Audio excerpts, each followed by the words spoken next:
I'm wondering if we can briefly tell us something about your early life, your academic experience, your education, how you became interested in Iranian history. I have read most of your work, if not all.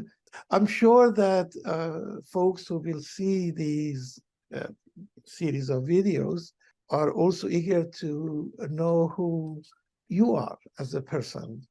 And of course, we know at least many of us know about your academic life as a professor, as a academic author, but earlier life. Would you mind sharing something?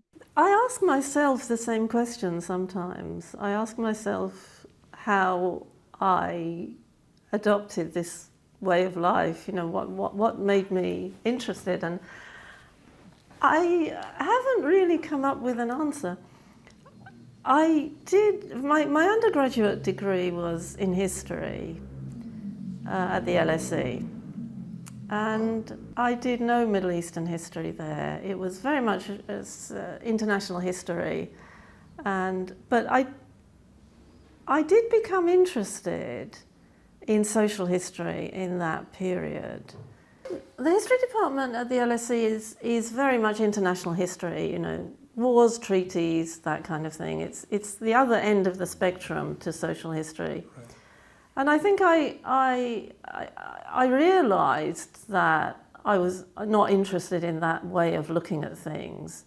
So I kind of developed a side interest of my own, this was the heyday of people like E.P. Thompson and Eric Hobsbawm. They were kind of giants in the field. And so it was very easy to accustom yourself and to hear them speak and so on. And I think that's where my interest in social history really began. But I was always interested in history in general. And I think at the point of trying to make a decision about graduate studies, in a way, it was a toss of the dice. I'm sorry to say that in a way, because it doesn't sound very serious. But I could have done other things, the history of China, the history of Russia, the history that I wasn't interested in, to be quite honest, was the history of Britain. And I think that's familiarity breeding contempt in a way. I just thought, it's a big world out there. I want to do something different.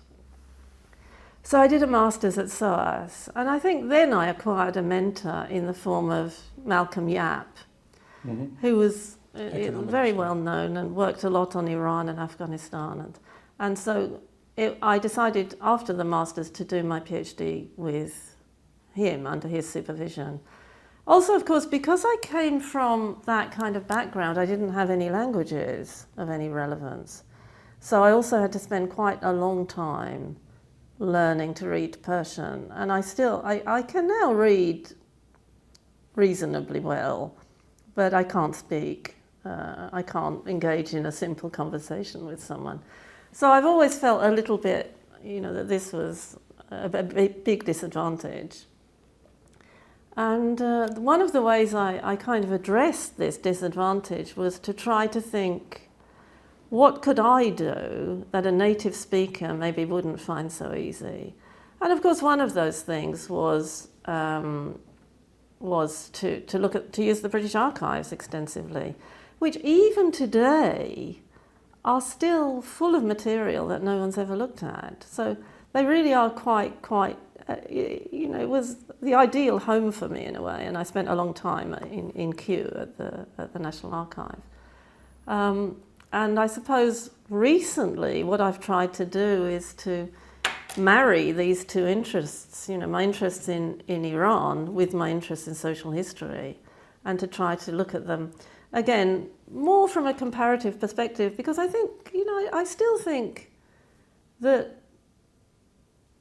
the world is a very interesting place, and you shouldn't confine yourself, to, especially after you've done your PhD and published more things. You have a desire to look more broadly at things, and not to, when you're a PhD student, you have to go to an archive and you sit there and you work on a very narrow subject. And I didn't want to fall into the trap that Malcolm Yap always reminded me of, which is that academic life is about learning more and more about less and less, he said, in a rather cynical tone of state of mind. But so I became more interested in looking more broadly at things. But in terms of my own interests in Iran and the Middle East, I think it happened more or less by chance. So I'm a complete outsider in a way. And I think that sometimes being an outsider can be a good thing. So I tried to turn the difficulties into positive things. And I see myself as an outsider. And I think the more Iranian studies has developed, paradoxically, when I began to work on my thesis, I think Iranian studies were more diverse. You had more Brits, you had Europeans and Iranians. And now I think Iranian studies is very much dominated by the Iranian diaspora. And I do see myself as an outsider, but I try to use that as a positive thing. And it's even now, I look back and I think, what was it that made me follow this path? And I think it was an interest in history, and maybe also, a sense that Iran and Afghanistan and Central Asia, these were really interesting places. Purely from the point of view of intellectual interest, these were very good places to study, particularly if you began, as I did in the 1980s, when Iranian studies were at a very primitive level. Now it's incredibly rich in terms of subject matter and methodology and so on. But in the 1980s, you could study almost anything. Nothing had been done. Until Professor Abrahamian's book on Iran Between Two Revolutions, we hardly even had a narrative of modern Iran. So in a way, Iranian studies is a huge success story. But in terms of my own position, I think it did actually provide me with topics, a series of topics, that I found extremely fulfilling to work on. And I'm very glad I did it. But I haven't really there was no kind of road to Damascus where I suddenly thought, I'm going to spend the rest of my life working on Iran. No, that didn't happen. When you're in your 20s and you're thinking about a DPhil subject or a PhD subject, you don't realize that it's going to be a lifetime's commitment. That only comes later. Have you ever visited Iran? Oh yes, I've been to Iran 3 times. And I've managed, the last time was 2001. It was just before 9/11, when there was, Vanessa Martin organized a conference with the Iranian Foreign Ministry, which was on Britain and Iran. And so a group of us went to that, and it was very interesting and productive, and the Iranian side were extremely nice to us and serious. But of course, after 9/11, that just collapsed. So, yeah. Everything got difficult, even inside Iran. And the first time you visited Iran, when was that? That was in 94, I think, 1994. So things were much easier then. And I did actually get inside the archives, and I found books and so on, and that was very useful. In fact, my article on Jahansus in the 1930s was based on material that I found during that trip. So that was very useful. But I think now probably the chances of me going back to Iran are very slim. It's probably not going to happen. I mean, we live in hope, but it looks unlikely. I think Ervand himself was very much an influence on my work, because his own contribution to scholarly history of Iran was so fundamental and so foundational that I think that my generation really owe him a great deal in terms of pointing out how Iranian history could be approached differently. Because I think up until Ervand's work, Iranian history had been very much like the Iranian structures of power themselves, very much top-down. So we started to have a great deal of sophisticated analyses of how the country worked from the point of view of politics, looking at the elites. We had almost nothing to explain how people who were not included in those elites understood what was happening, approved of what was happening, liked it, didn't like it.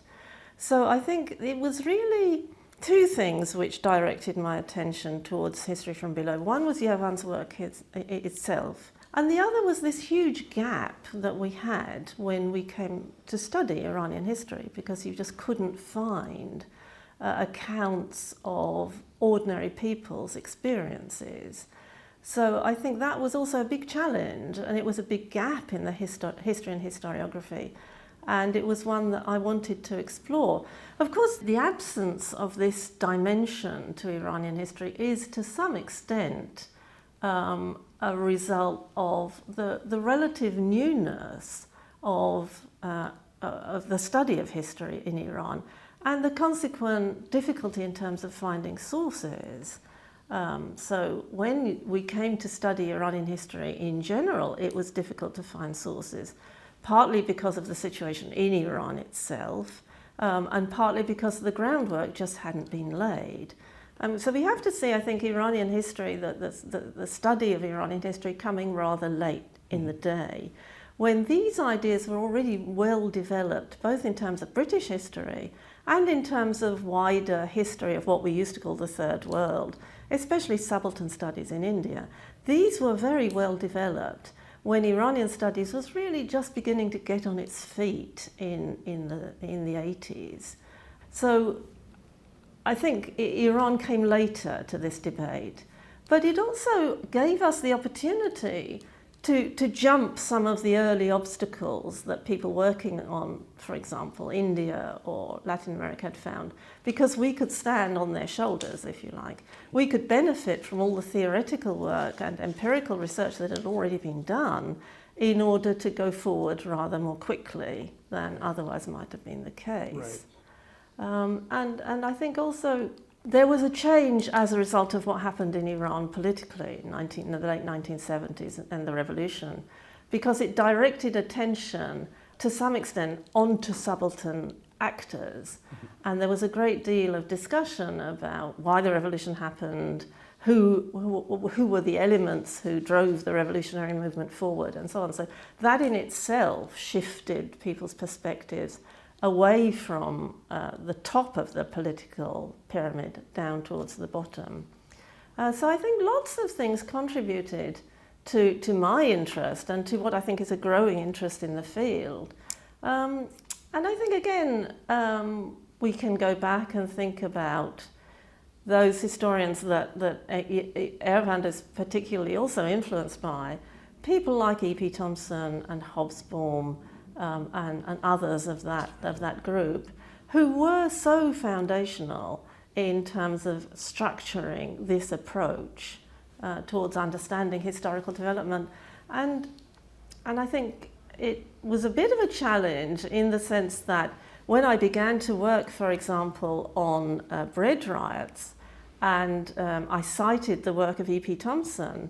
Now, E.P. Thompson's work has focused very closely on England in the 18th century. And many people were very skeptical that studies of England in the 18th century had anything to say to studies of Iran in the 19th and 20th centuries. People were very skeptical about this.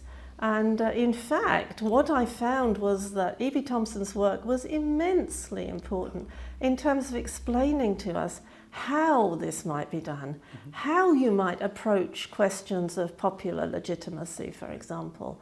It's true that the context is very different, but the method was enormously important. And I think that's what I took from E.P. Thompson in particular. It's how to do it. Not what to do particularly, but how you could approach this and how you could overcome some of the difficulties resulting from, for example, a lack of source material of the kind that we had in terms of British history.